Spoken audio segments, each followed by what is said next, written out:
उसामा का पिता। आतंकी उसामा से पूछताछ में तमाम बातों का खुलासा हुआ है। चैट से ये खुलासे हुए हैं और सूत्रों के हवाले से बड़ी जानकारी मिल रही है। उसामा का पिता इस पूरे मॉड्यूल का मास्टरमाइंड है।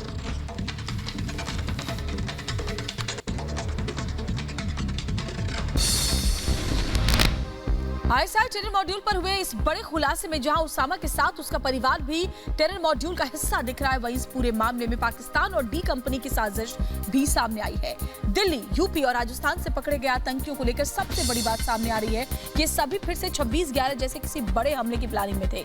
इस खास रफ्तार रिपोर्ट में देखिए ये पूरी खबर।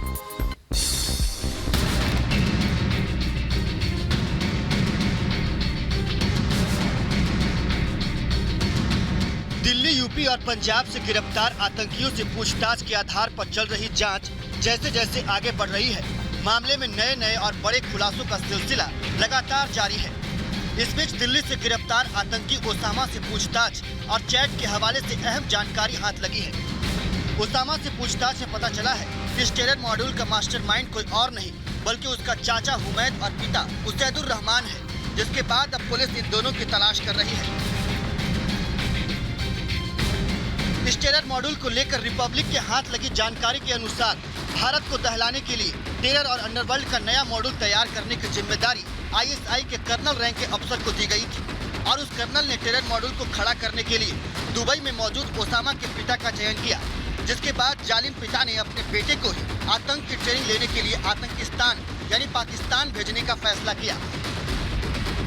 हालांकि इस साजिश में एक और शख्स की जरूरत थी और इस कमी को दूर करने की जिम्मेदारी यूपी के प्रयागराज में मौजूद उसामा के चाचा हुमैदुर रहमान को दी गई, जिसके लिए उसने जिशान को चुना और फिर दोनों को आतंक की ट्रेनिंग के लिए पाकिस्तान भेजा गया। इस पूरे मामले में इन आतंकियों और इस साजिश का सीधा कनेक्शन पाकिस्तान और दाऊद इब्राहिम से है। इस कनेक्शन से ये सामने आ रहा है कि एक बार फिर से देश में 26/11 जैसे हमले की साजिश थी। बताया जा रहा है कि गिरफ्तार आतंकी जिशान और उसामा ने बताया है कि उन्हें पाकिस्तान के कराची शहर के पास खट्टा टेरर कैंप से ट्रेनिंग दी गई थी। खट्टा वही जगह है जहां 26/11 के आतंकी हमले के दोषी आतंकवादी अजमल कसाब को ट्रेनिंग दी गई थी। दिल्ली में पकड़े गए आतंकियों के अलावा मुंबई पुलिस और क्राइम ब्रांच ने एक ट्रैवल एजेंट को गिरफ्तार किया है। बताया जा रहा है कि इस एजेंट के उन आतंकियों के साथ संबंध है और बीते 13 सितंबर को इसी ने एक आतंकी को दिल्ली जाने के लिए ट्रेन की टिकट बुक कर दी थी। इस पूरे मामले में अब तक के हुए खुलासों से ये साफ होता दिख रहा है कि भारत में आतंक की इस साजिश में आईएसआई और डी कंपनी भागीदार है। पूरी साजिश में दाऊद और उसके भाई अनीश का नाम भी सामने आ रहा है। बताया जा रहा है कि पकड़े गए आतंकियों को 2 टीमों में बांटा गया था। इनमें से एक को दाऊद इब्राहिम का भाई अनीस इब्राहिम निर्देश दे रहा था। आतंकियों के इस टीम का काम सीमा पार से हथियार लाना और उसे अलग अलग राज्यों में भेजना था। इसके बाद यही टीम आने वाले फेस्टिव सीजन में आईईडी ब्लास्ट करने